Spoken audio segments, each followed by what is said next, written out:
Yes. Oh, absolutely. I've been reading your third chapter. Oh, well, that's a bit boring then.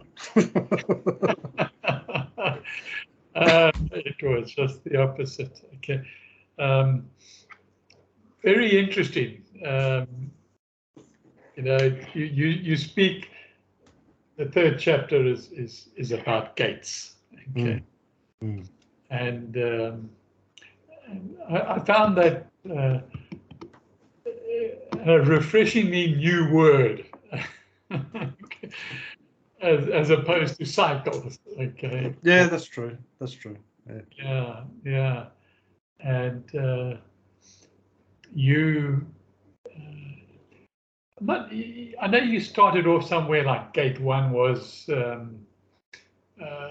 you when you inherited a whole bunch of tools and some, I guess somebody that had passed on. But I wouldn't gate one, if in your context, have started earlier, before I don't know at what age you inherited those tools. So I would have been probably about 14 or 15, I suppose. Oh, so you were still a teenager. Okay. Then that makes sense then as gate one. So that tell me your feelings at that time of inheriting that, because that must have, you had a passion for woodwork and restoration and so on, and you wanted to leave school at grade 10 and become an apprentice. Okay. The sounds of it, your parents wouldn't have anything to do with that.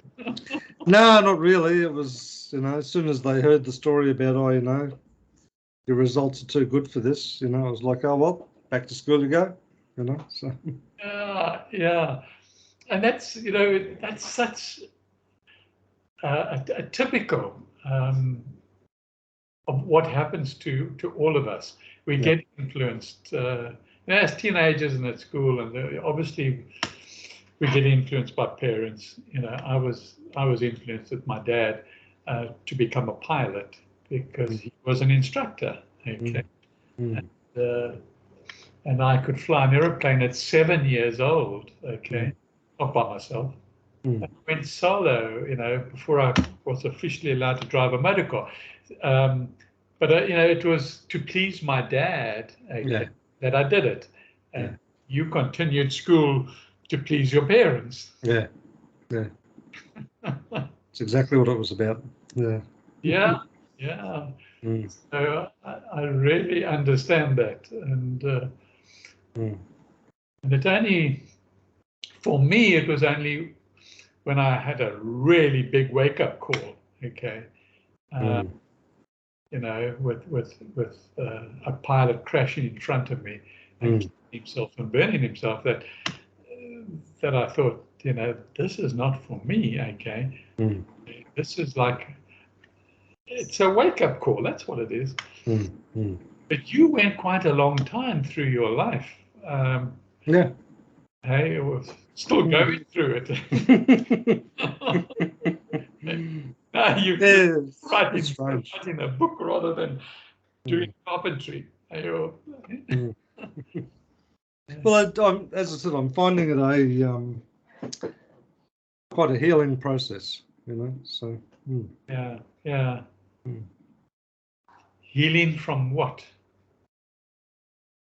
That's a good question. Healing from what?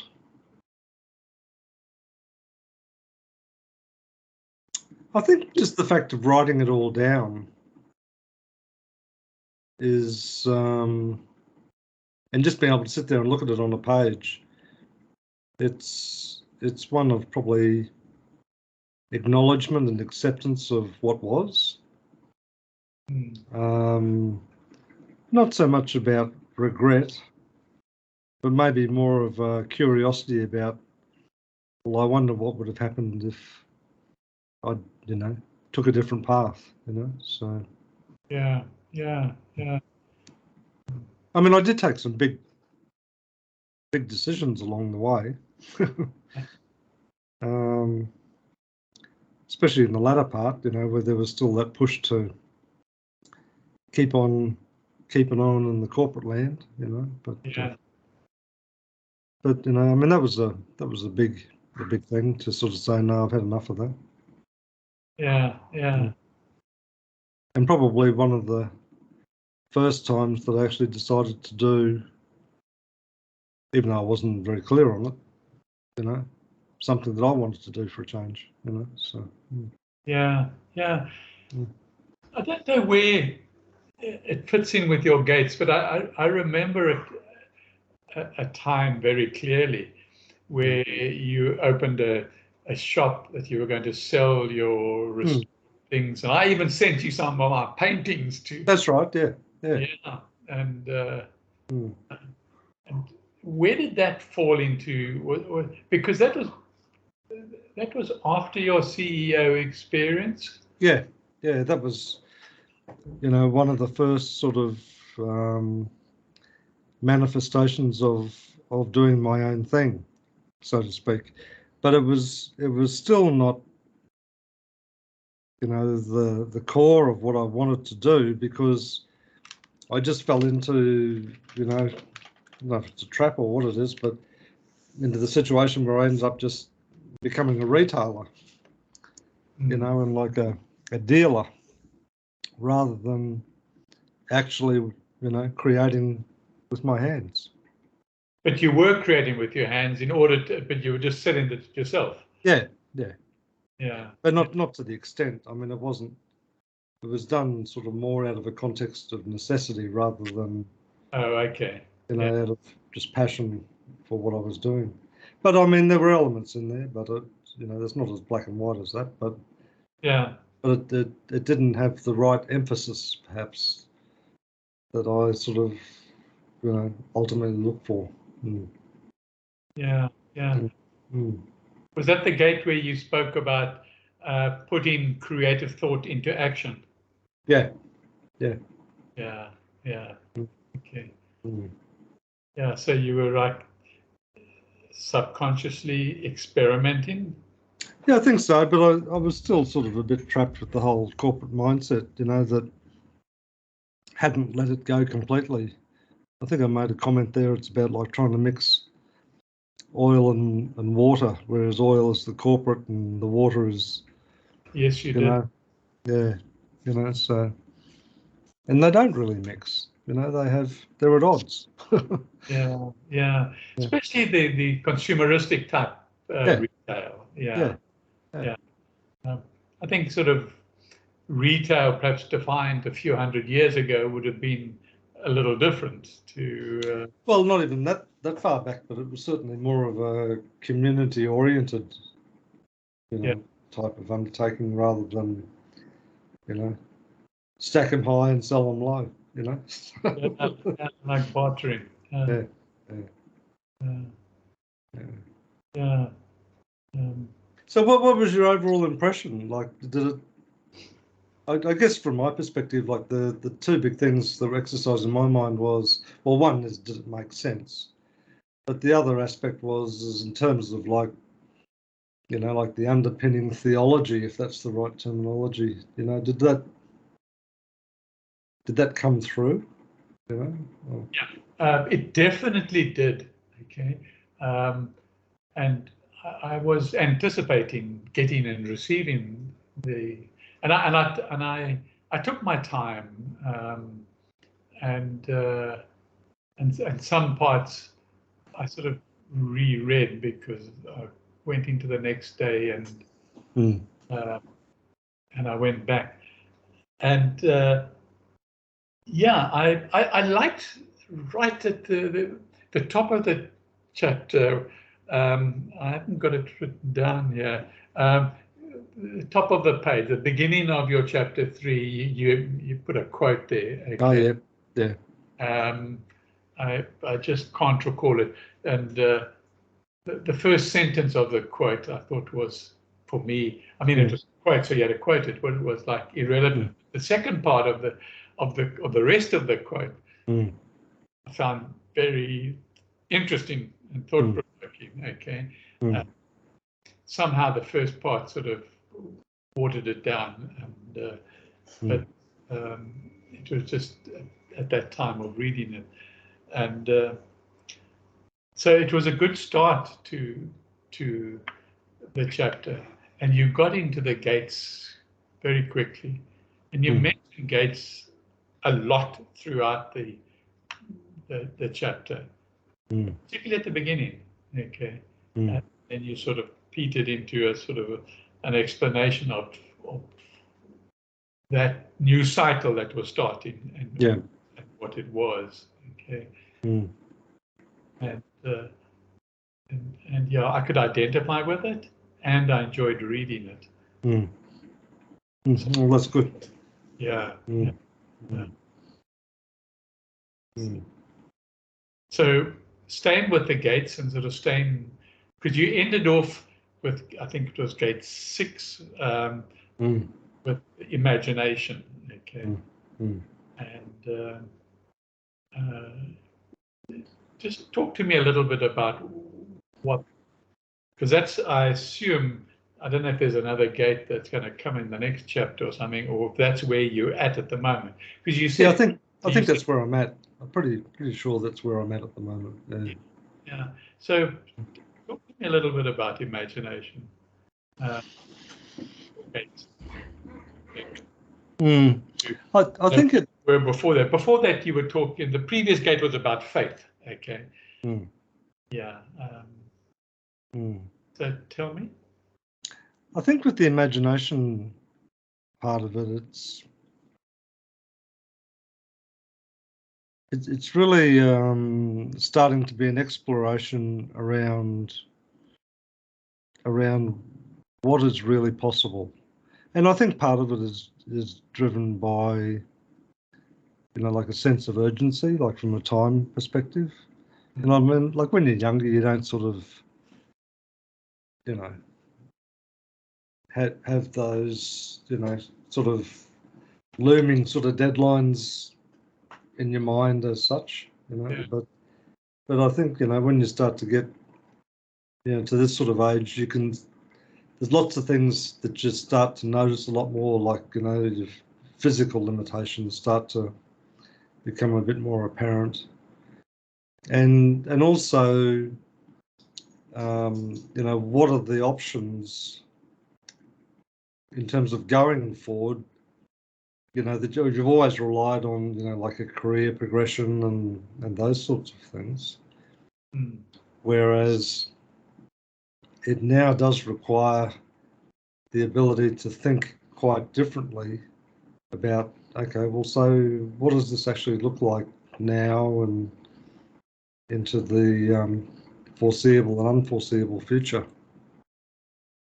And I think that in itself is what has sparked the need for, a greater level of imagination as the catalyst for creativity.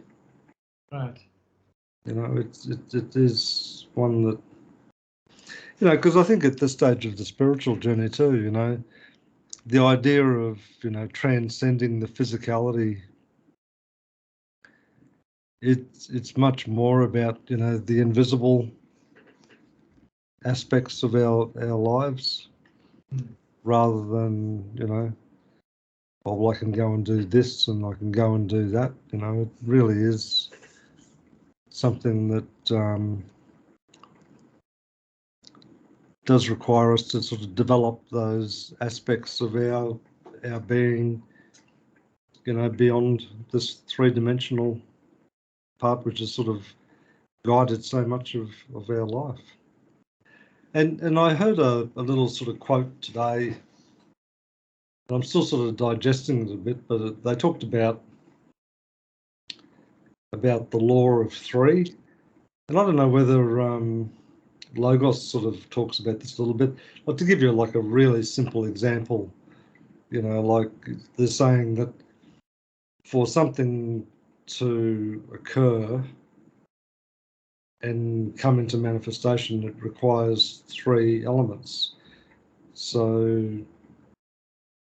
and these are clumsy sort of words, like, so if I use an analogy like, so a seed is one component, moist moist earth is another component, and the third component is sunlight. So the seed on its own can't do anything, the soil on its own can't do anything, and the sunlight on its own can't do anything. But the coming together of those three components is a creative process in that it creates something completely new and different. Okay, interesting. And I think it sort of potentially could have a link back to like the Trinity, so Father, Son, and Spirit, that for the creative process to continue to unfold in the age in which we live, we need to think about things within the context of threes rather than, three components as such. Okay. Yeah. And they were sort of describing, when I was looking at this example, they were describing one as a positive, one as opposing rather than negative, and one as like a catalyst. So like the other example they gave is like, the conception of a child. So it requires, the sperm, it requires the egg, and it requires the act of lovemaking, for those three elements to create a child, so. Yeah. And it needs a womb. Yeah. So it's sort of thinking about it in an imaginative way beyond the superficial, 2 or 3 dimensional, probably a 2-dimensional thinking, which tends to be, the idea of duality. It's either hot or it's cold, or it's light or it's dark, or whatever. To say, no, there's actually three components to it for it to actually genuinely manifest into something new. And how do you relate that to something more practical in one's life? Well, I guess is what I've sort of been thinking about is that in terms of, the beginning of this cycle, or the gate that I've just gone through, is looking at my circumstances and what's showing up each day, maybe in a different light, a more of an imaginative light, in the sense of saying, okay, well, in terms of the change, which is the possibility through this gate, trying to get a better sense of, well, can I actually recognise what those 3 factors might be? Yeah. Come up with any ideas? Not yet, no. Yeah. I think one of the catalysts may well be, I'm not 100% sure, as I start to get into the next chapter, may well be the issue of truth. And that needs a fair bit of discussion as to what I actually mean by that. But I think that could be a catalysing agent. What comes to mind for me is mind, body, and soul. Yeah, well, that's true. Yeah. And they all need each other to exist. Well, they can't exist independently, can they? So, yeah. No. And so that would lead me, perhaps when this conversation is finished, to contemplate on the topic, okay, and focus on mind, body, and soul. It's almost like almost like a stepping stone, from the body to the mind to the soul. And that's the other sort of thing, I guess, when I've looked back, when I was writing, about the different gates, it's not a linear progression, it's anything but linear. Yeah, sure. but I guess the language of convenience, you know, you label them, you know, 1, 2, 3, 4, 5, 6. You know, so. Yeah. But if you had gone off and become an apprentice after grade 10 and stuck with that, might have hated it. but I don't think that's likely from the way. No. I don't think that's likely. I think you probably would have lived a totally different life, possibly even met different people. Oh, for sure. Yeah. Maybe married different people. Without a doubt. And had different children. And that would have been perhaps more linear, okay? Because it was a passion that you were born with. Yeah. But the interesting thing, though, like this, when I wrote it down and sort of looked at it and reflected on it too, is that underlying passion still showed up, but showed up in different ways, you know, through the other things that I did do. Yeah. Oh, did they? Okay. Yeah. It didn't come across in your third chapter. That's strong. Okay. Yeah, I actually found it a bit difficult to write, and I still have got a sense that I need to go back and spend a bit more time on it. But for the time being, I've just decided to put it aside, and I'll come back to that, cycle back to it once I get some more stuff down out of my head. You know, so. Yeah, if you believe that there is a sort of a thread linking your original passion through your various gates, you should go back and re-look at that and allow that thread to be there. That's only if you do. Yeah, no, I think that there's certainly going to be something I want to explore a bit further anyway, just to satisfy myself. For sure. Yeah.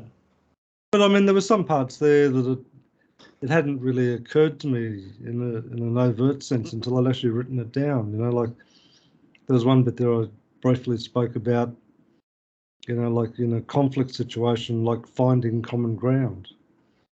You know, then it sort of occurred to me, well, you don't find it. It's not as if it's just sitting there waiting for you. You actually create it. It's a creative process. You know, so. Explain that a bit more. Well, I mean, if there's like a conflict, you know, like in a work sense, like in an industrial relations sense, you know, if there's a dispute about, you know, pay and conditions or whatever, the opposing parties can come to an impasse, and for the dispute to come to some sort of an agreement, it really is, in my mind anyway, a creative process rather than just sort of saying, oh, where's our common ground?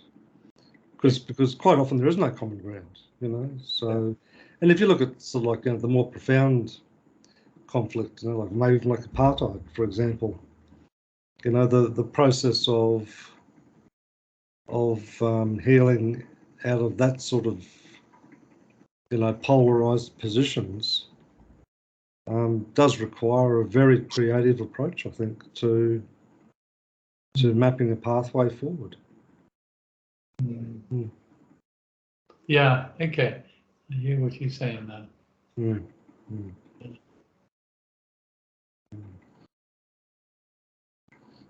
Yeah, so I mean, it's I'm thoroughly enjoying it though. I really am, you know. But I mean, it also occurs to me that there's a mountain of work to be done, but I'm not fazed by that because I'm not rushing it. It's not a race to the finish line, you know. It's as you said in the beginning. You know, it takes as long as it takes. Okay. Yeah. And every now and again, you know, like part of me sort of says, "Well, how many pages have you written?" I said, well, who cares? Like, it doesn't matter, you know. So. How long's the book going to be? Don't know yet. Yeah. And getting back to working with your hands, how's that going? Yeah, good. Yeah. Okay. Yeah, no, I'm sort of enjoying it. Yeah. I did a bit of carving on New Year's Day, which I enjoyed. Okay. I don't know if I've got a picture handy or not to show you. Let me have a look. Maybe there might be something. I think I put something on Facebook, I think. Let me have a look. See if I can find it.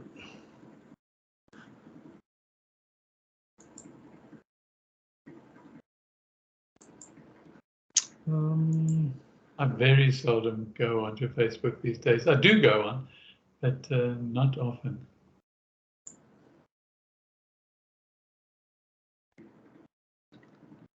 Where are we?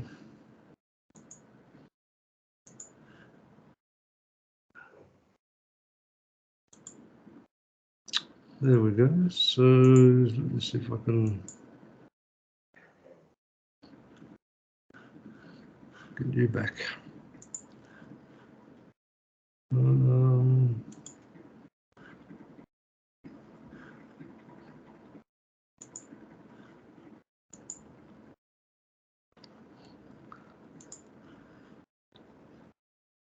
Okay.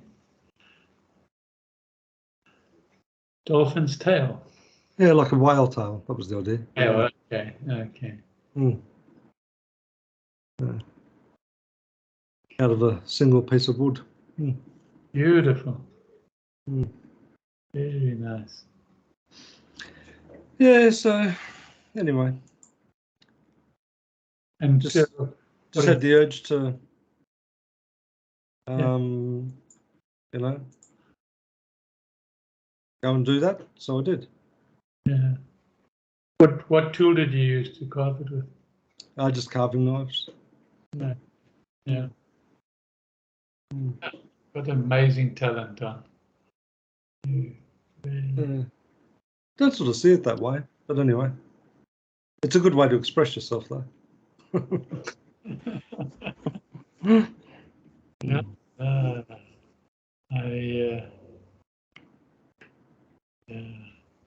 I think it's amazing. I certainly don't have the patience, which I've got to develop, not to carve, but to just slow So down. have you been doing any painting or anything like that at this stage, or? Yeah, I do puzzles, table puzzle, okay, and sort of on a daily basis, and then I also do word search on a daily basis, and the painting somehow just hasn't crossed my path. I started it, and it's out there waiting on a table,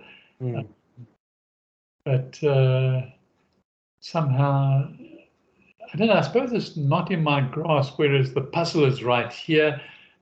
Word puzzle is next to my other chair. And then when I do have other time, then I tend to read my science fiction that I enjoy. And that once I start reading, then that's it. You know, I'll read until I fall asleep. You know. So I try not to start reading too early. But no, I'm not. And I actually woke up this morning thinking, you you do what you want to do. Why don't I want to do that? Okay, I mean it's, and I'm not sure. Well, it could be part of your own healing process too. You know that it's more about sort of building those connections again around problem solving and that, and the creative component to it. You know what might come after that. You know, so. Yeah, it might be, but interestingly, this morning as well, when I thought about it, I thought of I suppose you could call it the master that I was training with in Johannesburg, okay, with the painting, the artist that I was going to. I used to walk to her house, probably just a kilometre or two along a gravel road, and yeah, and every painting that I did, you know, she had an input of one way or another. Okay, and almost every painting, and I miss that, you know.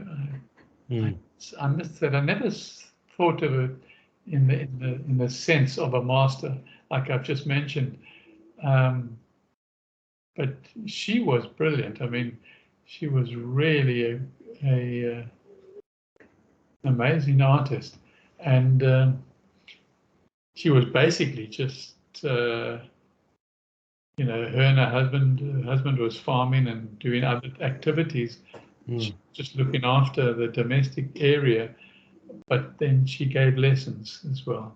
And so I can't even remember her name. I said to Sue, I asked Sue because, you know, Sue obviously met her, and when it was raining, I went there by car. But I can't even remember her name, and I'm ashamed of that. So what sort of art did she paint? Yeah, I don't know quite how to describe it.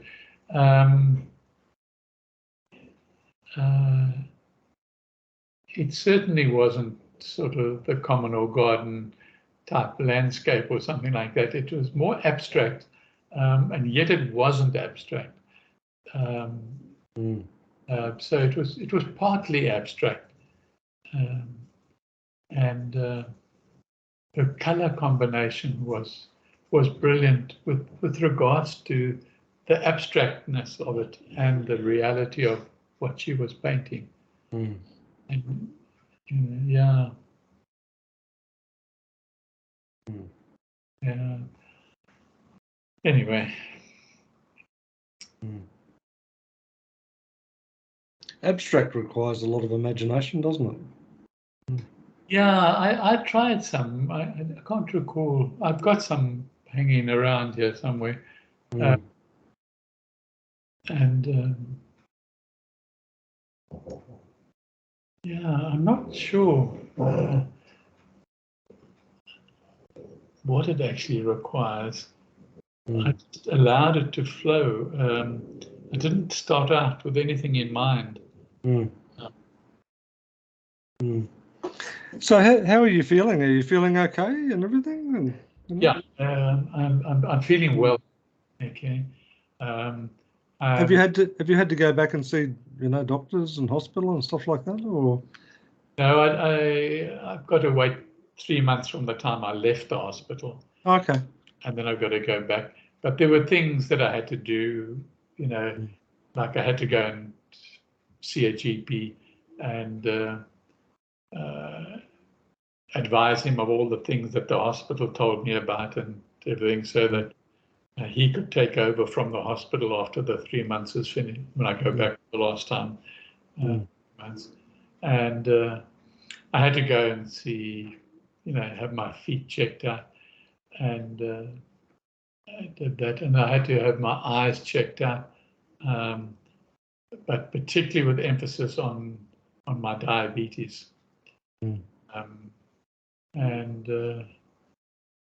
But my eyes were fine, and my feet weren't fine. Okay, or my right wasn't. But I've now got some shoes and slip-ons to wear all day long. I guess that's probably helping. I have a little bit of difficulty in walking.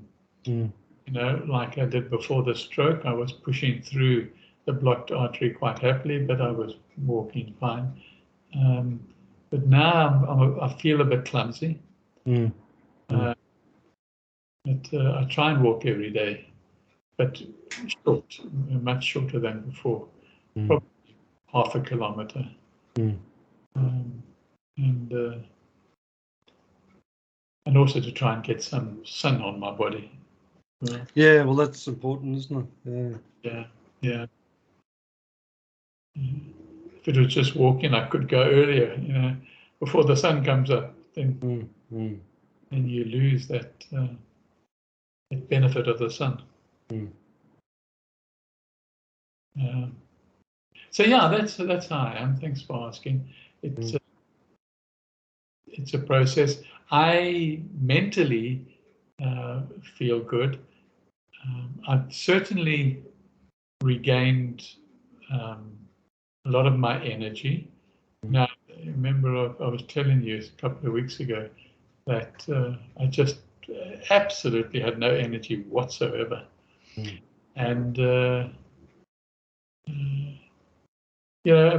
friend of mine in Johannesburg, who we WhatsApp each other regularly and have known each other for a long time. She's heavily part of Logos as well. She says her comment was, because she also fell and broke her leg, and she said that healing takes up an enormous amount of energy. That makes sense. Yeah. Yeah, and I've never thought of it, and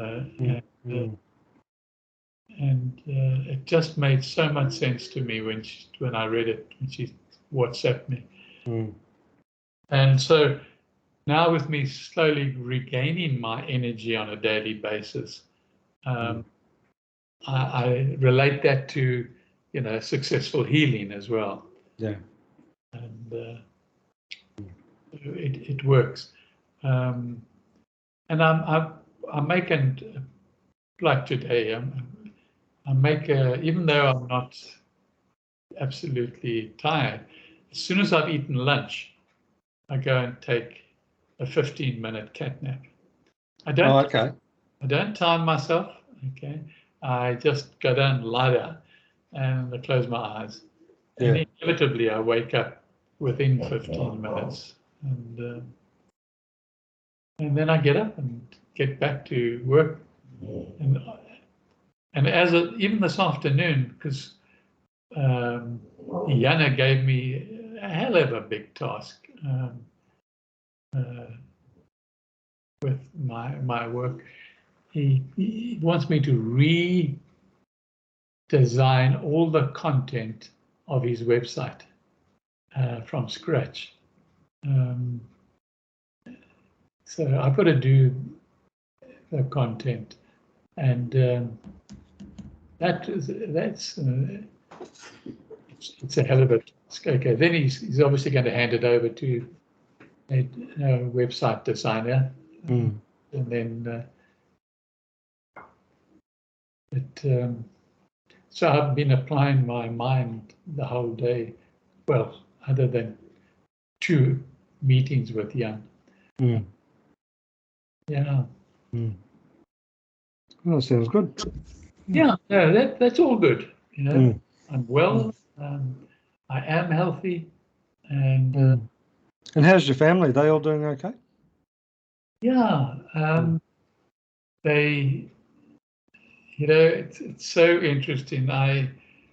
Over New Year, well, Christmas I had one sort of communication with each of them individually, but New Year had a different type of communication, and I wanted to know what was their single wish, or I used the word consciously of wish.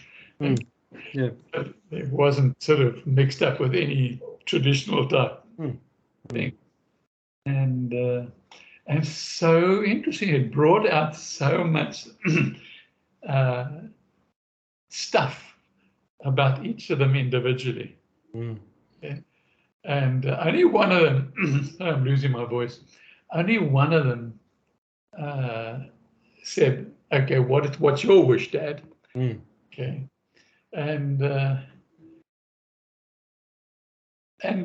I answered them honestly. I said, my wish is to keep my blood healthy. Okay. Because I've got too much cholesterol in it, and I've got too much sugar in it at the moment, and I've got too much junk blocking my arteries in it. Okay. So I'm focusing with the help of pharmaceutical drugs at the moment, but also over and above that, very strict with my diet and the amount of saturated fats or junk fats as well. But that goes without saying. But saturated fats isn't obviously is not always seen as bad fats, but it is. You need saturated fats, but your body makes it. So you generally eat the right food for your body to make it. But when you eat saturated fats, okay, then your body can't cope with too much, and gives issues to various organs in your body. So, so I'm behaving myself in that way, yeah. So that's good. Yeah, it is. And what about you? What's your wish for 2023? What's my wish? Oh, that's a It's different. It's a different approach. Yeah, I think it might sound a bit wishy-washy, but just increased awareness, I think. Okay. You know, maybe more of a transcendence of the physical. Which I sort of see them going hand in hand. Yeah.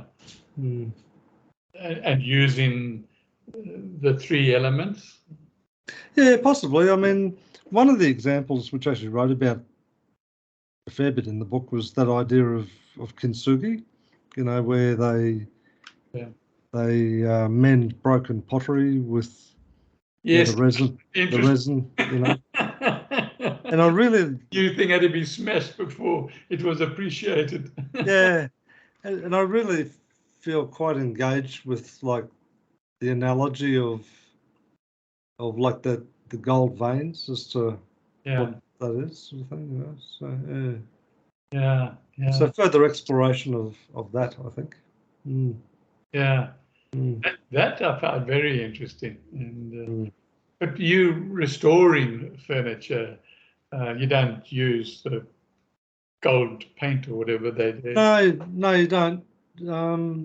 But maybe I should. I don't know. Absolutely. Yeah. So, yeah.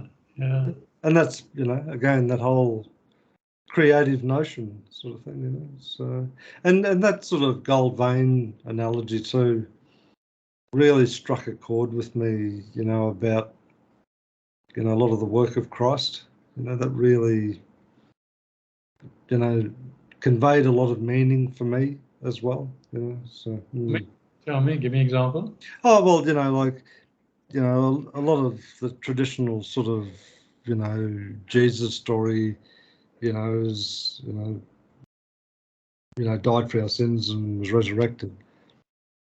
But it's a whole lot more than that, you know. And that's why the kintsugi sort of analogy sort of conveys that it wasn't the death wasn't about putting things back as they were before. It was about transforming it into something completely new, you know. So that has a heck of a lot more possibility and meaning than, you know, a flat two-dimensional story about, you know, oh, he died for our sins. You know, so I think that the exploration of that meaning, and as you talked about now with the three, you know, the mind, body, spirit, you know. So what is the possibility out of that? You know, in the age in which we live, what is the possibility out of that? Yeah. You know, and it's a heck of a lot more than, you know, oh, well, I've been saved. Yeah. And in terms of, you know, the idea of, well, what are we each called to do as a result of that? You know, so that sort of raises some very enticing possibilities, you know. So when you restore, let's say you're restoring a chair and there's a chip out of the wood, how do you repair that? Oh, it depends how big it is. It's relatively big. Okay. Yeah. Sometimes you can fill the void with like an epoxy. Okay. But you colour it so that it has the same colour as the wood. And Yeah. if you do it well, you can't tell the difference. Okay. Sometimes you can excavate the area out and put another block of wood in there. That's a little bit harder to do in the sense that it's timber as it ages, gets a fairly unique sort of colour to it. And if you're using younger timbers to try and affect the repair, it's really quite difficult to give the new timber the same sort of patina as the old timber. But just coming back to your example in with the pottery and fixing the pottery with gold, wouldn't you then possibly consider repairing the piece of furniture with, say, another piece of wood and letting it really stand out like a sore thumb? Yeah, well, that's one of the conservation principles is that any repair done to something old, they say it should be reversible and it should be obvious in that to say, okay, well, this is new wood, that's old wood, and that way it sort of has like a truthful element to it rather than trying to disguise it as something that it's not. Yeah. Almost like an arm of a chair that just isn't there anymore, was totally broken. It's broken, it just isn't there anymore. You'd have to carve another one. Yeah. And put that in. But not even try and match it. No, I mean the most obvious examples tend to be like if you've got a piece of wood which is, for example, been subject to like an insect infestation, like a wormwood or something like that. Yeah. And what they typically do is they cut the infestation out of it, physically remove it, but the wood that they remove, they replace it with new timber. And so it almost becomes like a sandwich, with the old timber, then the new timber, then the old timber again. Right. But in terms of the structural integrity, it's the new timber that's providing, the structural integrity of it, but it's the old timber which sort of maintains the appearance. Right. Okay. Yeah.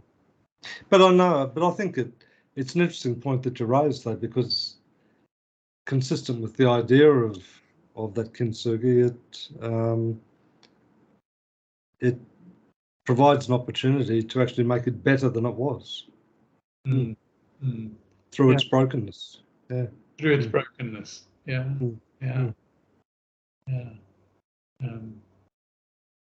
There's some sort of authenticity about that.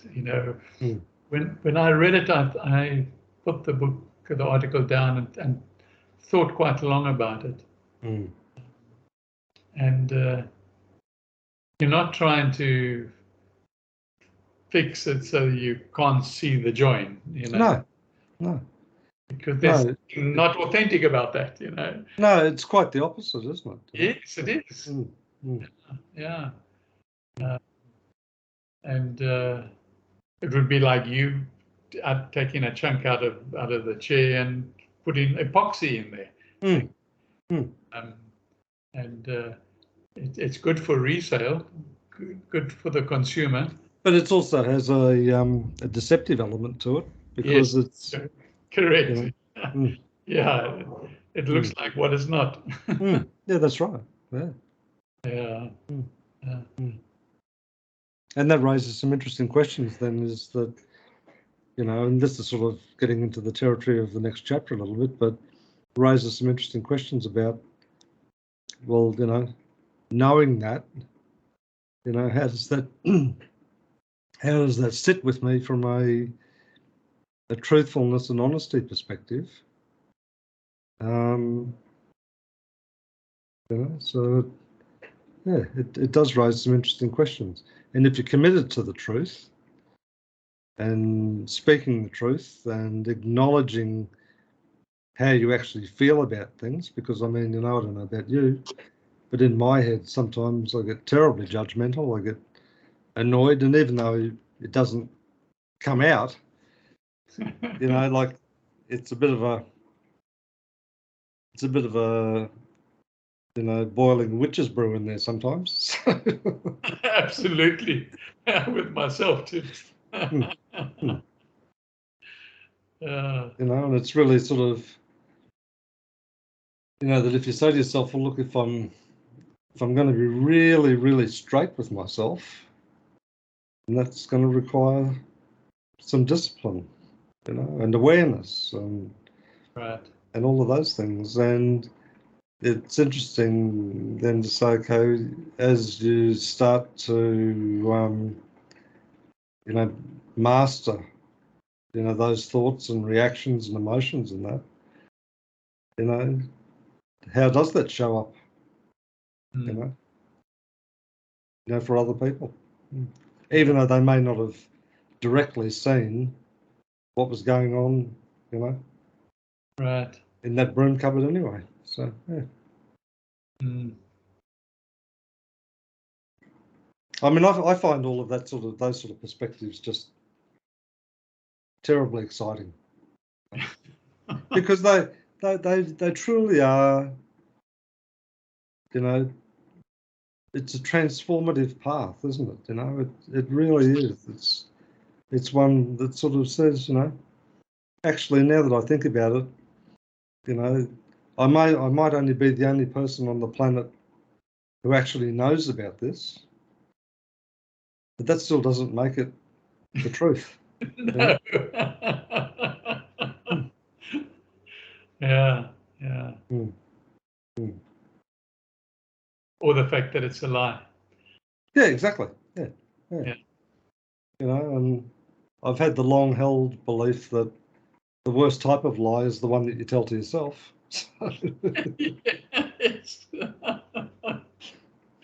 But every lie is also, you know, regardless if somebody else is involved, it's also about yourself. Yeah. You're lying to yourself. Yeah. Yeah. So that's sort of a flavour of what the next chapter is going to be about. Is about that sort of idea. Yeah, well, I hope you asked me to read that too. Yeah, I'm happy to. I love your feedback. Yeah, no, I love your feedback. Yeah. But I still have, as I said, you know, at the start, I still have a bit of a nagging. I know I need to cycle around on that particular chapter, and that's not a bad thing. It's just an awareness that, you know, there's more that needs to be said in there somewhere, you know. So yeah. The thread that we were talking about. Yeah, absolutely. Yeah. Anyway, that might be a nice place to leave it for the night, eh? Okay. Yeah. Great chatting. Absolutely. Yeah, no, it is. Yeah. Yeah. Covers some interesting things. Yeah, we do sometimes, don't we? Yeah, we've both got to be in the mood though. Yeah, well, I mean, I suppose that bit of pre-reading helps set the context a bit, doesn't it? But anyway. Yes, no, it certainly does. But also, I can't guarantee I'll have that pre-reading done for you before next Wednesday, but anyway. No, but that doesn't matter. I think it's got a lot more to do than pre-reading. I think, you know, I'm energized at the moment. I'm not tired and exhausted. I'm not feeling ill. And I think for me and my participation in this, it makes a difference. Oh, cool. And and even if you're feeling down, I can drag it out of you. Yeah, that's right. Without a doubt. Okay. Okay, then will you take care, and I look forward to talking to you next week. Yeah, thanks very much. And you Okay. take care too. I will Bye. do. Bye now.